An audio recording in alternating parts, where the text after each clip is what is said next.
Hi Munira. Sorry about what happened earlier. I'm not sure what was going on. I tried to upload my slides, but I think there was something wrong with the internet or the software. I don't know. Anyway, I'm glad that we got to a resolution where I can actually send you my presentation. And please forgive my English, it's not my first language, so I'll try as much as I can to be clear and be slow. So I'm going to start now.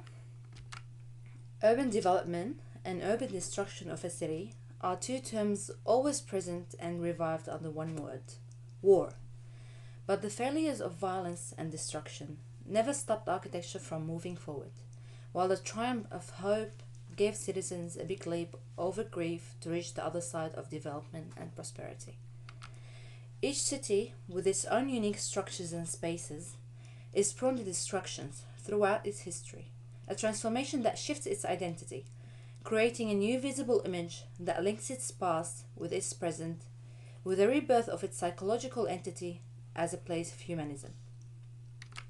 In identifying whether a city, being ancient or modern, should be rebuilt, one must take into account three key variables that are always present in any nation or society. The three variables are social, political, and economical.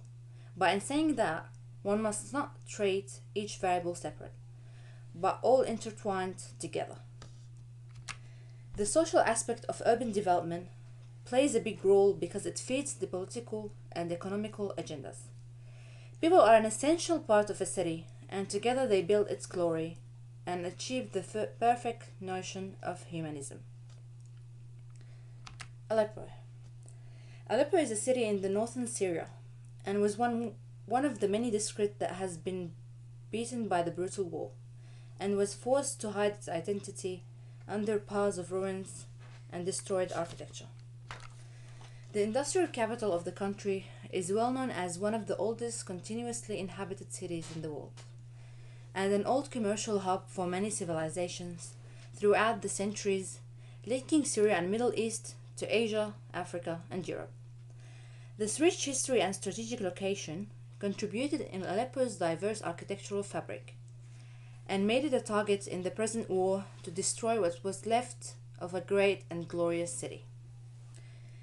In order to assess the condition of a city after destruction and to choose an appropriate path, one must first understand its history and significance. Aleppo's fabric was layered carefully by many civilizations dating back to the 3rd millennium BC, like the Amorites, until the beginning of the 1st millennium BC, where it became part of the Aramaean state. Then came the classical era, where Seleucus Nicator took over the city and called it Beroea. In 64 BC, Aleppo became a part of the Roman Empire until 637 BC, where it fell to the Islamic Empire. By the end of World War I, its population reached 110,000, and it marked the beginning of the French Mandate, which was the last foreign power to rule Aleppo.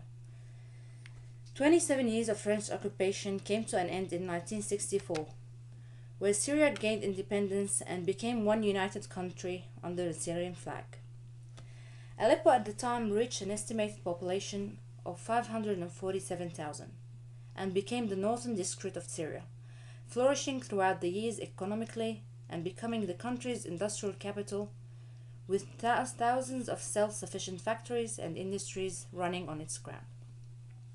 Today's old city consists of the ancient walled area, in addition to neighborhoods that have evolved outside the medieval walls since their creation in the 6th century.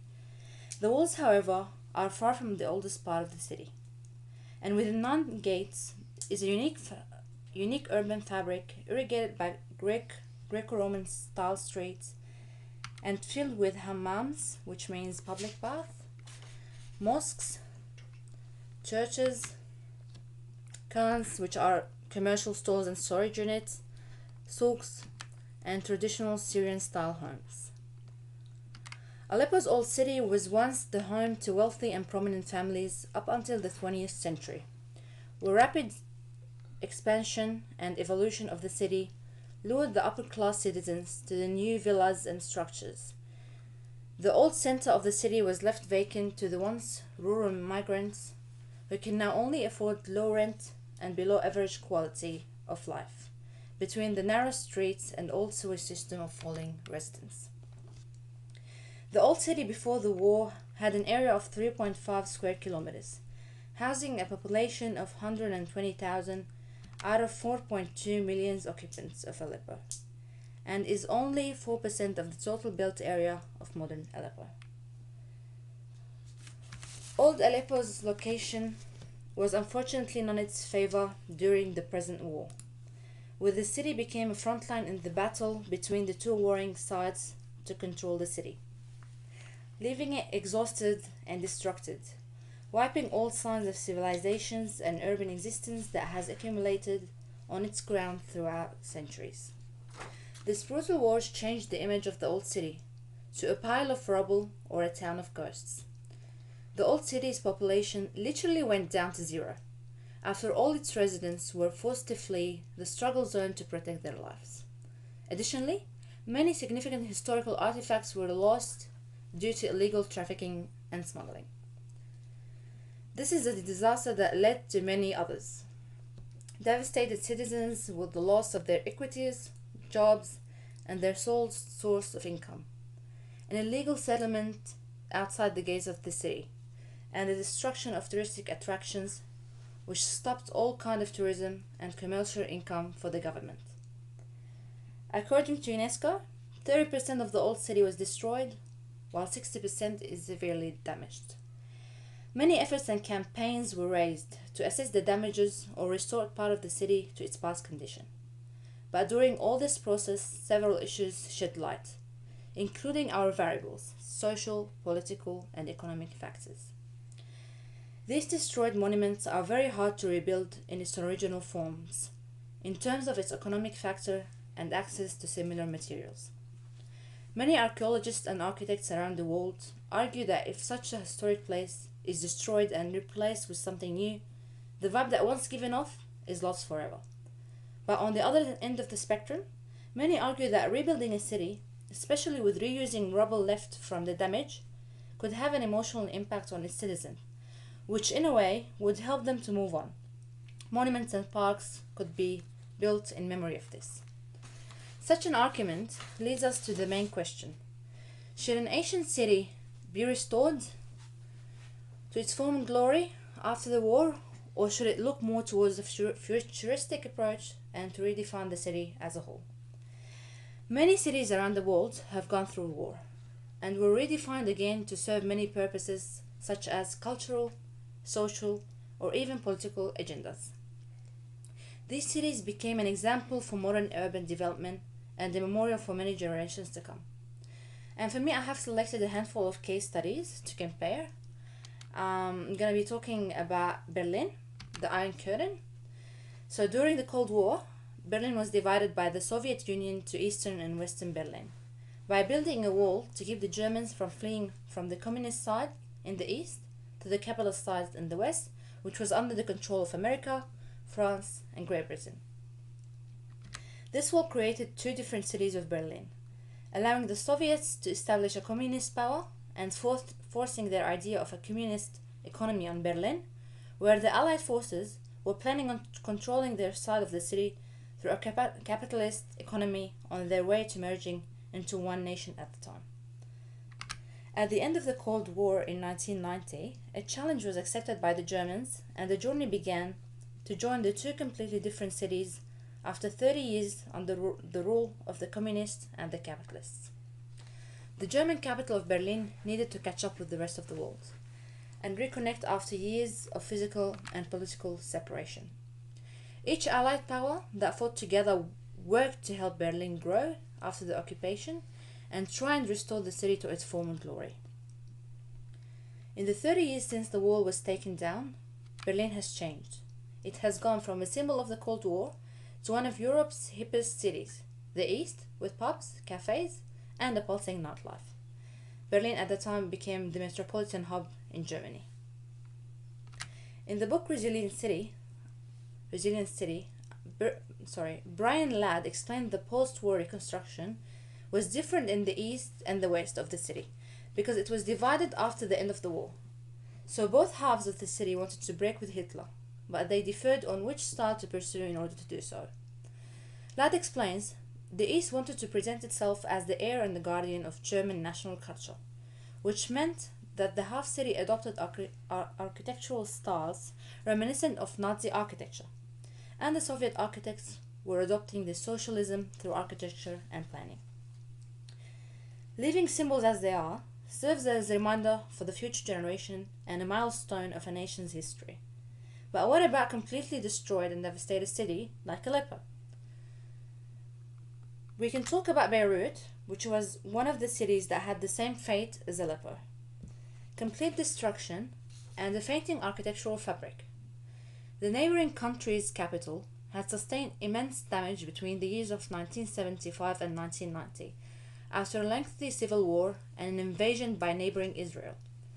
By 1990, Beirut resembled a ghost town, and its downtown was further torn apart by continuing ethnic strife between Sunni Muslims, Shiite Muslims, and Christians, as well as by deteriorating economy. Soon after, the Prime Minister at the time, Rafiq al-Hariri, founded a company called Solidaire that took control over the reconstruction of downtown over 15 years. Solidaire aimed for the fast reconstruction and modern designs to create a new city core that would help the economic growth of the country and make the city one of the most modernized cities in the Middle East. Solidaire was founded under political influence with one easy goal: most profit in least amount of time. In hindsight, the clearing of downtown created a collective homesickness for Beirutis, even if they still reside in Beirut. Aleppian architects are very afraid to end up like Beirut, a city that was rebuilt far away from its own identity, and its old urban fabric was buried under new structures that replaced the capital Asian vibrant buildings in the heart of the downtown. In an opposite case with Beirut comes the city of Warsaw in Poland, where the core buildings before the war were rebuilt in identical image to its old state. In 1944, the Nazi German occupation destroyed the capital of Poland as a repression of the Polish uprising. As a result, the city was reduced to ruins, and 85% of Warsaw's historical center was destroyed. Hitler ordered that Warsaw has to be pacified, that is, razed to the ground. And by the end of the war, most of the population was killed, and the great destruction was much worse than what was caused by the atomic bombs in Hiroshima. A 5-year campaign was raised by the citizens to rebuild the city and restore it to its previous condition, and to save the architectural identity of the beautiful old town center. Many Polish architects at the time risked their lives to assess the damages, document the existing historical structure, and set a plan to rebuilding. And after 7 years of hard work from the citizens and experts, a replica of Old Warsaw was built. 22 paintings for the painter Bernardo Bellotto from the 1770s were used to recreate the same image of every old building in the city center, and the same materials and bricks taken from the rubbles were used to construct old structures, which gave the city a glimpse of its ancient soul. And unlike many cities in Europe that benefited from foreign funding, Warsaw was built by the donation of its own people. Warsaw is a perfect example of a city that was able to protect its identity and rise from the ashes with a massive effort of the Polish nation as a whole. We can see Warsaw's experience as a brave decision to make if you want to preserve the spiritual and the core soul of architectural monuments, and a source of pride for torn nations who are battling to get on their feet again and start with a new future. However, rebuilding cities after war like Aleppo is a fateful decision. The undoing of destruction for war has implications beyond Poland. The urban destruction caused by terrorists, ISIS, or any other power in the world raises similar questions about the future plans to rebuild the old or construct the new. A conditional controversy tied to every city and its own unique transformation, and it's led by those very own people who suffered and were prosecuted to erase their memory forcefully. Not to forget that the political agendas are very powerful current, steering the nations toward their own benefit and gains. As such, social, political, and economic variables need to be assessed in full prior in decision being made.